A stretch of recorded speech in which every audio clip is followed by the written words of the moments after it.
Single mother attacked by gang, find out she is ruthless. Navy. SEAL Emma Wilson pushed her trolley through the small supermarket in Northfield, checking her watch.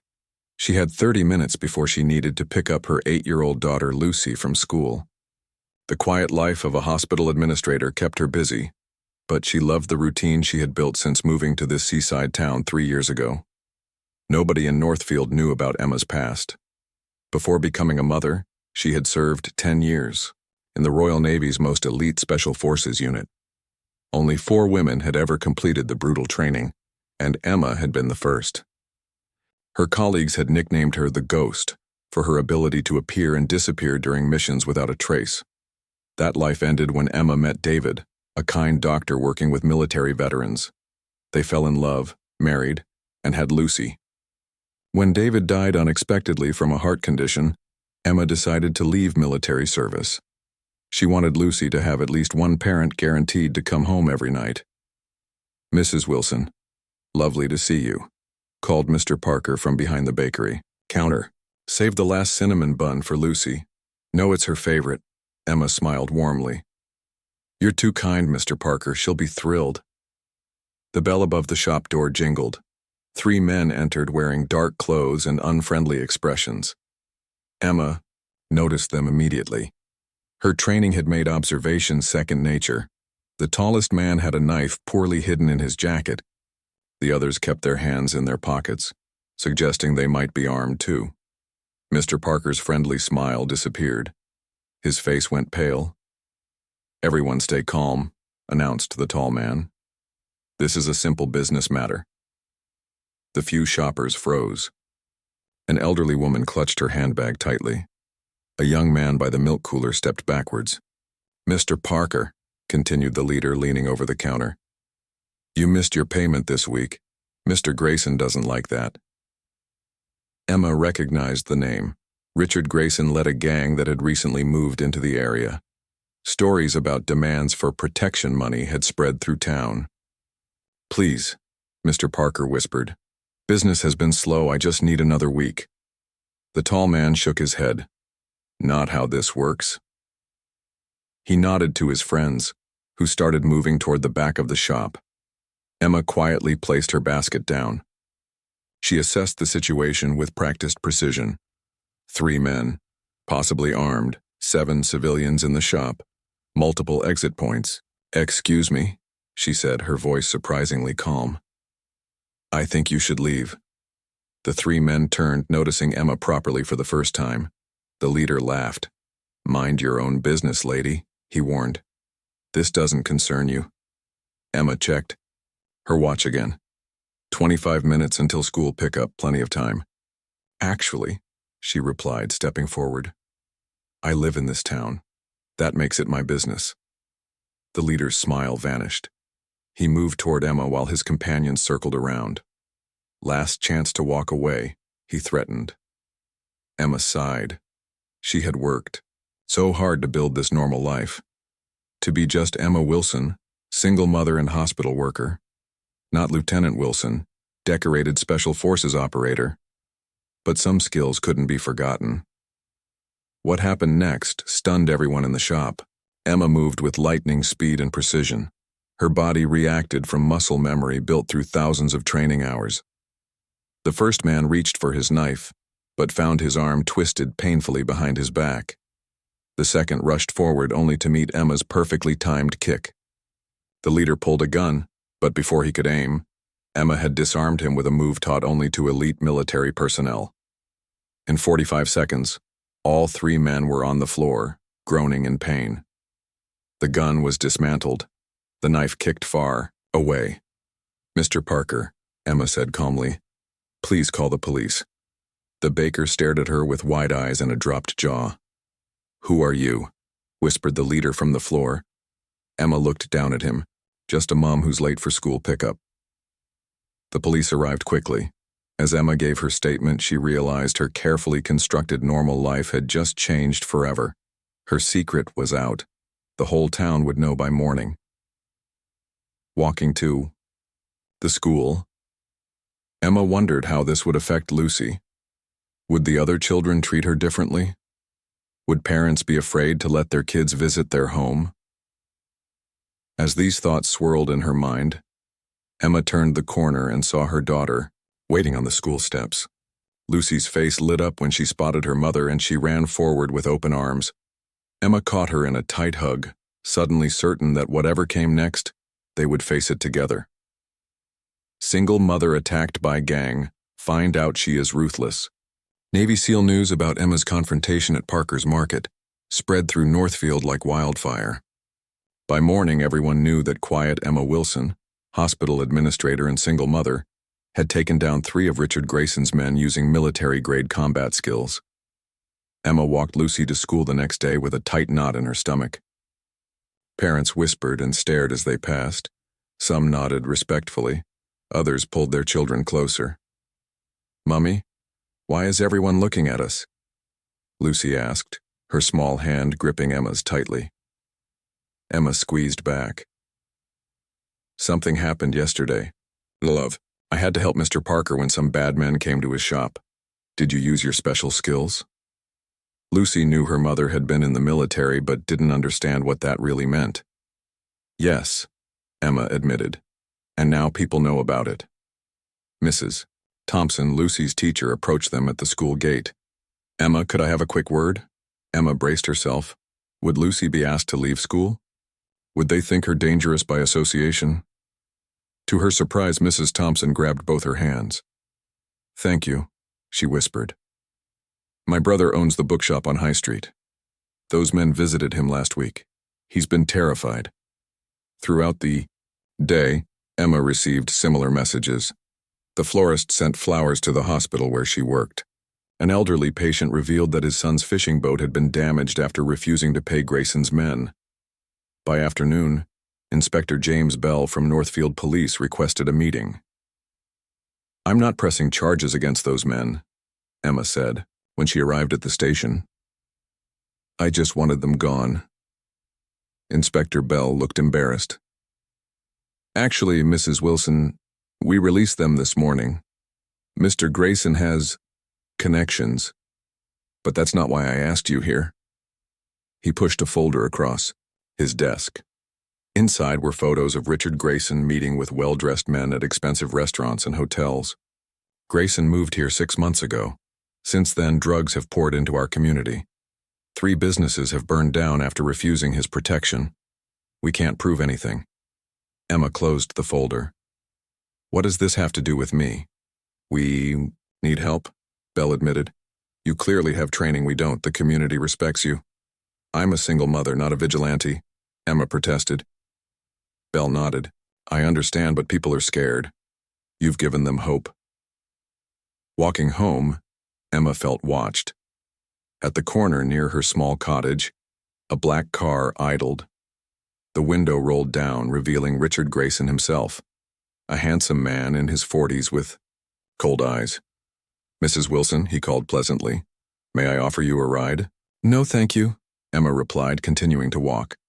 Grayson kept pace with her, car rolling slowly alongside. "You embarrassed some of my employees yesterday." "They threatened an old man over protection money," Emma said. "They embarrassed themselves." Grayson smiled thinly. "I run businesses in this town. You're making that difficult." "Your businesses hurt people. Everything hurts someone," Grayson shrugged. "I could offer you good money. Someone with your talents would be valuable to my organization." Emma stopped walking. "Mr. Grayson, I left a career where I hurt people. I came here to stop hurting people. Your offer doesn't interest me." Grayson's smile disappeared. "Remember, you have a daughter, Mrs. Wilson. Pretty little thing. Blonde pigtails, blue school uniform." Ice filled Emma's veins. "Are you threatening my child?" "Just making conversation," Grayson replied smoothly. "But people who stand in my way often face unexpected troubles. Think about my offer." The car rolled away, leaving Emma shaking with rage and fear. That evening, after tucking Lucy into bed, Emma opened the locked box she kept hidden in her closet. Inside lay her military ID, medals, and a phone she hadn't used in years. She hesitated, then turned it on. The battery still held a charge. She dialed a number from memory. "This is Wilson. she said when a man answered. "I need to call in a favor." The next morning, Emma walked Lucy to school as usual, but this time she noticed an unfamiliar man reading a newspaper on a bench across from the school. He didn't look up, but Emma recognized the military haircut and alert posture. Her old team had arrived. Richard Grayson had made a serious miscalculation. He thought he was threatening a former soldier. In reality, he had just declared war on one of Britain's most elite fighting units. And Emma Wilson, known to her former colleagues as the Ghost, was calling in reinforcements. Single mother attacked by gang. Find out she is ruthless. Navy SEAL within 3 days. 5 former Royal Navy Special Forces operators had quietly arrived in Northfield. They blended perfectly into the small town. One posed as a new fisherman, another as a carpenter doing repairs at the local pub. No one connected them to Emma. Emma met her old team captain, James Miller, at a cafe 2 towns away. "It's been a long time, Ghost," James said, using her old code name. "I go by Emma now," she reminded him. "Thank you for coming." James nodded. The team was happy to help. "We've been looking into this Grayson character. He's not just some small-town criminal." He slid photos across the table. They showed Grayson meeting with known arms dealers and drug suppliers. "He's using this town as a base for something bigger," James explained. "Weapons and drugs come in through the small harbor, then move inland. The protection racket is just a cover." Emma felt sick. "And I've put Lucy in his sights. We won't let anything happen to her," James promised. "We've got someone watching her school round the clock." For the first time since Grayson's threat, Emma felt her shoulders relax slightly. "What's the plan?" she asked. "First, we gather evidence," James replied. "Then we hand everything to authorities who can't be bought. But if he comes after you, or Lucy before then, we defend ourselves," Emma finished. That evening, Emma received a phone call. The line was silent for a moment, then Grayson's smooth voice came through. "Have you thought about my offer, Mrs. Wilson?" "I have," Emma replied calmly. "The answer is no." Grayson sighed. "That's disappointing. I hope you don't come to regret your decision." "Actually," Emma said, "I hope you don't regret yours." There was a pause. "Is that a threat?" "Just making conversation," Emma replied, echoing his words from before. The next morning, Lucy found a small stuffed bear on their doorstep. Attached was a note that read, "Life is so fragile." Emma's blood ran cold. She called Lucy in from the porch immediately. While Lucy ate breakfast, Emma texted James, "He's making moves. We need to speed things up." Later that day, Emma was checking a patient's chart at the hospital when a nurse approached. "There's someone asking for you at reception," she said. "Says it's about your daughter." Emma's heart dropped. She rushed to the front desk to find Inspector Bell waiting. "Lucy?" she asked frantically. "She's fine," Bell assured her quickly. But there was an incident at the school. A man was spotted taking photos of the children. When a teacher approached him, he ran. One of my officers gave chase but lost him. Emma knew this was no ordinary stalker. This was Grayson sending another message. "I need to go to her," Emma said. "I've arranged for an officer to bring her here," Bell replied. "Mrs. Wilson, what have you gotten involved in?" Emma hesitated. "Nothing you need to worry about." Bell looked frustrated. 3 known criminals arrived in town yesterday. They've been seen at Grayson's house. Whatever is happening, it's escalating. Before Emma could respond, her phone buzzed with a text from an unknown number. "Harbor Warehouse, 8 p.m. Come alone or we visit your daughter at school tomorrow." Emma showed the message to Bell. "This is clearly a trap," he said. "Let me bring in more officers." "No," Emma replied firmly. "Grayson has people inside your department. I need to handle this my way." "Your way will get you killed," Bell argued. Emma's expression changed. For the first time, Bell saw beyond the mask of the quiet hospital worker to the hardened military operative beneath. "Inspector," she said softly, "you have no idea what I'm capable of." When Lucy arrived, Emma hugged her tightly. then called her neighbor Mrs. Jenkins to watch her for the evening. "Will you be back for bedtime?" Lucy asked. Emma knelt to her daughter's level. "I'll do my best, sweetheart. But if I'm late, Mrs. Jenkins will tuck you in. Remember what I taught you about being brave?" Lucy nodded solemnly. "Being brave doesn't mean you're not scared. It means you do what's right even when you are scared." "That's my girl," Emma whispered, hugging her once more. As twilight fell over Northfield, Emma made her way toward the harbor. She wore dark clothes and carried nothing except a small transmitter hidden in her watch, a gift from James. Her team would be watching, but she would enter alone. Grayson wanted to see the ghost. Tonight he would. Single mother attacked by gang. Find out she is ruthless. Navy SEAL, the old harbor warehouse stood dark against the night sky. Emma approached silently, staying in the shadows. Her military training had taught her to move like a ghost, and those skills returned easily now. She circled the building twice, noting 3 men guarding different entrances. From her vantage point on a nearby fishing boat, she spotted 2 more on the roof with rifles. 5 guards outside meant more waiting inside. This wasn't just a meeting. It was an ambush. Emma touched her watch, sending a silent signal to her team. 3 quick taps. Enemy forces spotted. Within moments, her earpiece crackled softly. "Ghost, we count 12 men total," came James's quiet voice. 4 outside, 8 inside. Grayson is in the main room with 3 bodyguards. The rest are scattered throughout the building. "Understood," Emma whispered. "Maintain position unless I signal." "You sure about going in alone?" Emma thought of Lucy, safe at Mrs. Jenkins's house. "I need to know what he wants." Moving like water, Emma slipped past the first guard. He never noticed her. The second guard was facing away, watching the road. Emma moved quickly, pressing her fingers against a specific point on his neck. He slumped silently to the ground. The side door was locked, but Emma had come prepared. Within seconds, she was inside the dark building. Rust and salt filled the air. Dim light showed through cracks in the walls from the main room ahead. "I don't think she's coming," a man's voice echoed. "Grayson." "She'll come," replied another voice. "She knows what happens if she doesn't." Emma moved silently toward the voices, staying low. Through a gap in the wooden panels, she saw Grayson sitting at a table. 3 men stood nearby, hands resting on their guns. On the table lay photographs, surveillance pictures of Lucy at school, at the park, walking with Emma. Cold anger filled Emma's chest. Threatening her was one thing. Threatening her child was unforgivable. "Mrs. Wilson," called Grayson suddenly. "I know you're here. My men saw you enter." Emma remained silent, moving to a different position. "There's no need for games," Grayson continued. "I just want to talk business."